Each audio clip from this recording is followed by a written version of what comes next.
Thank you, Lando. Thanks to all of you. Let's now throw this open to the broadcasters. Who is first, please? Yeah, Craig. Yeah, Craig Slater, Sky Sports. A question for Fernando. You talked about driver rumours. There were obviously rumours potentially linking you with either Red Bull or maybe Mercedes. Were there any exploratory talks? How serious were they, if there were? And were they working maybe to a different time scale for you? Did you want to get your future sorted out before they potentially wanted to get their drivers for next year in place? Well, as I said last week, I think there is no point to really talk too much because now it's done and I'm with Aston, and I will like to talk only about Aston. And as I said last week, there were some talks with everyone, as I think it is normal for everyone in this moment, but they were just light conversations. Okay, thank you. Yep. Hi, Joe. Mariana Becker from TV Band. Yesterday I was around and then a girl asked me about you. She didn't know much about racing, but she knew everything about you. When did you realize that you became famous here? I'd probably say last year. It's every year, obviously, the first time you become my F1 driver, of course, when our country, this year, countryman racing, different sports, especially Formula 1, when there's only 20 drivers on the grid, and then they start to focus, of course, on their drivers from their where their city or their country is from. So it's great to see the fan base is building up quite a lot. And also, for me, I think we always have, let's say, the fans has been following motorsport for ages, since probably 2010 or these years when we had the Chinese Grand Prix. But then it's great to have maybe fans that have different interests in other topics and then started to follow that because of you. I think for me, the most important part is just for the history of background motorsports scenario here. It's not being, let's say, the most popular sports in China. Of course, everybody know our country as, let's say, ping pong, football, basketball. These things are very famous, popular. And it's for people, maybe it's quite easy to play or to reach, but then motorsport for them is always like quite a high luxury end of a sport. But I think everyone can still involve, have that as an interest, and that's why I'm here for, one of the reasons. And it's great to see a lot of people coming supporting, not just on the racetrack, also off track, to see them be there when you have activities. It's just great to feel this energy. Yeah, Rodriguez from DAZN Spain. A question to Alonso. Do you feel that Aston Martin is developing the team and the car all around you, like the main figure of the team?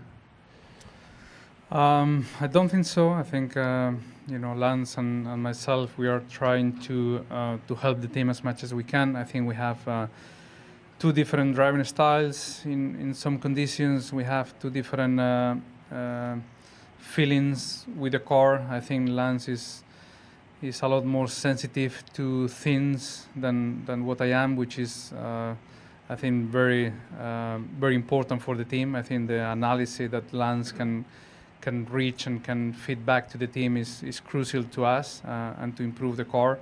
I'm a little bit insensitive to things sometimes, and this is not a good thing.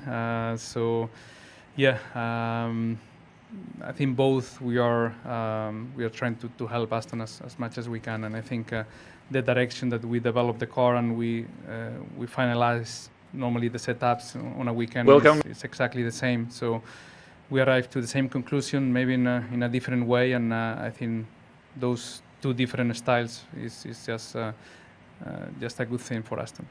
Fernando, where do you lack sensitivity? Well, I think sometimes I drive the car around the problems that we have, and that's sometimes a good thing because I can drive any car at any moment and extract the 90% of it. But to reach the 100% of the potential of the car, sometimes I'm not able to do without, as I said, sometimes the help from my teammate on special details on the setup or balance problems here and there. So, I think we benefit from each other in many different ways, and this is a good thing at the moment. Thank you. All right, next one, David. Yeah. David Croft, Sky Sports F1. Another question to you, Zhou. Some things in life are worth waiting for, and you've been waiting for this moment for a couple of years longer than you first thought. So take us through what your emotions, what you feel they might be standing on the grid, listening to the anthem on Sunday. And it's a two-part question. What are you doing at the moment to make sure this isn't the last time you race in your home Grand Prix? Yeah, firstly, my first race I watched back in the day, 2004, the man sitting next to me was racing already. Can't imagine how he, still here racing at a very high level. But for me, of course, it's been 20 years waiting into this Grand Prix, and let's say that this journey has been not extremely easy, just because where I'm coming from, and also, trying to win at least a lot of races in other Federal Series to be here, and then once in F1 every year, of course, when you realize that the home race is not happening for 2 years in a row, you try to kind of do your best to maintain your seat and then to be here today. So for me, of course, I'm still focused on my job, like I always said. I know this is very, let's say, mix of emotions going into this weekend, especially when we have, on Sunday with the national anthem going on, and also the memory, quickly reflect on your mind. But as much as I am as a race driver, I think the most important critical thing is to do the right job on track, which is try to score in points, give it a maximum I have on the package, on the car we have, which, I feel like we have potential, even though it's not the track I know the best in terms of just the layout, never been drove here in a single seater, but I still, feel like we have a good opportunity with the format, and from my side, I think we just focus on that, and hopefully that's not going to be the only one, because I'm planning hopefully to stay here as long as I could, and everybody loves to be having a long career in Formula One. That's where we dream to be. So yeah, let's get over this weekend in a positive way. Hopefully, reach some good results on Sunday. Thanks, Joe. Yeah, Diego. Diego Mejia, Fox Sports Mexico. A question to Fernando, and if any other driver wants to comment, how will you change your approach with the new format on the sprint weekend, having a race and 3 hours and a half later qualifying session that's going to be decisive for Sunday, if that changes the approach and also the parc-fermé rules? I don't think it's going to change much the approach to any other sprint weekend that we had last year. We only have now the opportunity after the sprint race to change the car.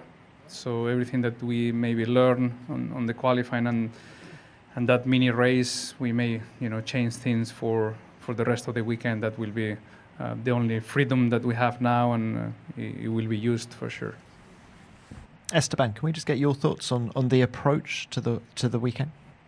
Yeah, I mean, it's not really different to any other sprint weekends. It's just that here we haven't been here for a while, for sure. So FP1 is going to be crucial before you get to that first sprint qualifying. Luckily, if things go wrong, in that first stage of the weekend, you can always change the setup back, which is a new thing. So probably a little bit more experimental things you can try, for that first stage of the weekend. But otherwise, it's not a huge difference. Thanks both. Okay, yep. Rodriguez from DAZN again. A question to Charles. Both drivers in Ferrari are doing a super good job this year. But Carlos has been in front in their 3 races he has raced. Is he adapting better to the car, or what do you think? No, I think it's as simple as he's doing a better job. I think in Bahrain it's difficult to compare, because on my side I was facing issues, and I think it was a very strong weekend apart from that on my side. However, in the last 2 races it's just been stronger. So it's up to me now to work, especially in the qualifying pace, which is normally a strength. I've been struggling to put the lap together. It's a very fine line to get it right or completely wrong on the outlap, and putting the tires in the right window. And for now, I have been struggling more than what Carlos has done, and he's driving at a very high level, which I think is great for the team, is great for me as well. I have been working a lot on that, and normally when I work on points, I'm quite confident on improving pretty quickly. So I'm not worried, but obviously now I need to show that on track, and starting from tomorrow in qualifying. Thank you.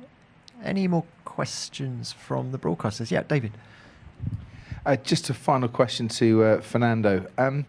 Now that you've signed a 2-year deal, what assurances have you had from Honda that they won't be giving you a GP2 engine for 2026 and beyond?